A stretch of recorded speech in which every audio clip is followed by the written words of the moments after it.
Okay, let's be honest, you make the chore chart. You print it, you color code it, you even add glitter. And by day 3, it's ghosted like last year's New Year's resolution. The kids don't care. You're doing all the work anyway. And someone still left a half-eaten sandwich on the couch. So what gives? Are chore charts just Pinterest lies? Nope. You're just missing a few real-world tweaks. Today I'm breaking down how to build a chore system that actually sticks and doesn't spark daily battles. Let's get into it. Here's the thing no one tells you. A chore chart isn't magical. It's a tool. And tools only work when the people using them are on board. Most chore charts fail for 3 big reasons. Too many tasks, too fast. No buy-in from the kids. Inconsistent follow-through from adults. Yep, as too. The good news? These are fixable. You don't need to overhaul your whole household. You just need a routine that feels doable, predictable, and fair. Here's how we make that happen. Don't give your 6-year-old a job list that rivals a restaurant staff. Start with 1 thing. Choose one daily responsibility that's age-appropriate and easy to track. Examples. Feed the pet, wipe the table after dinner, put laundry in the basket, water the plants. The goal is success, not perfection. One task done well builds confidence and habits. Once that sticks, add more, gradually. This is chore momentum, not chore overwhelm. Stick it where kids can actually see it, eye level on the fridge, bedroom wall, or by the door. Keep it clean and minimal. No complicated point systems, no tiny print. Use visual cues, especially for younger kids.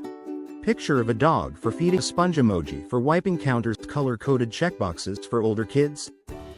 Give them input. Let them help design it. Even something small like picking the color or font makes them feel like it's theirs, not just another parent demand. Ownership makes a chart stick. This is the secret sauce. Don't say, "Do your chore, and you'll get a cookie." Say, "We always feed the dog before screen time." Or, "We wipe the table after dinner.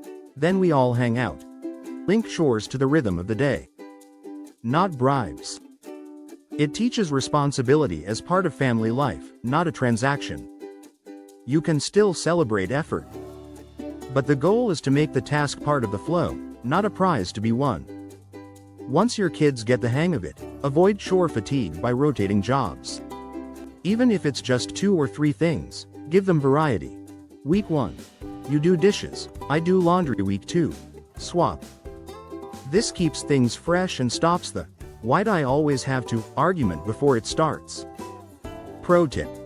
Have a family chore chart meeting every Sunday. It takes 10 minutes, and it gives everyone a voice in the week ahead. Here's where most systems collapse. We forget. We stop checking the chart.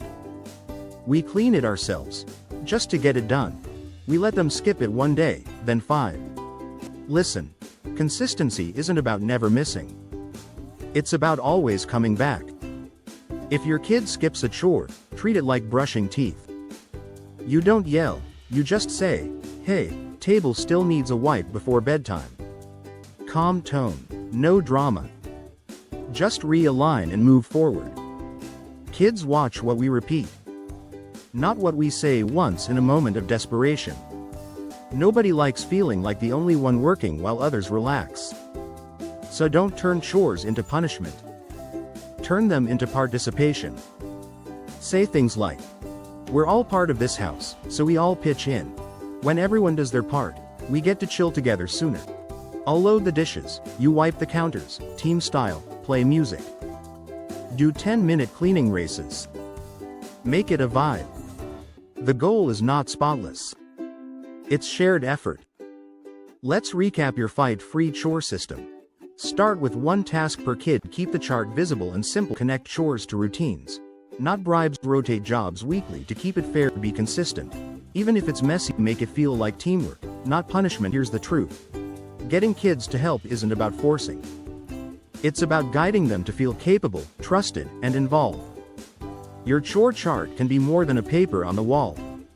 It can be the start of habits that build pride, confidence, and actual help around the house. If this helped you rethink your routine, hit that like button. And don't forget to subscribe, because this is just one piece of the peaceful parenting puzzle. Tell me in the comments, what's the funniest chore loophole your kid has tried? Like, did they sweep by pushing everything under the couch? I want to hear it, and maybe read it in next week's episode. You've got this. One chart, one job, one day at a time.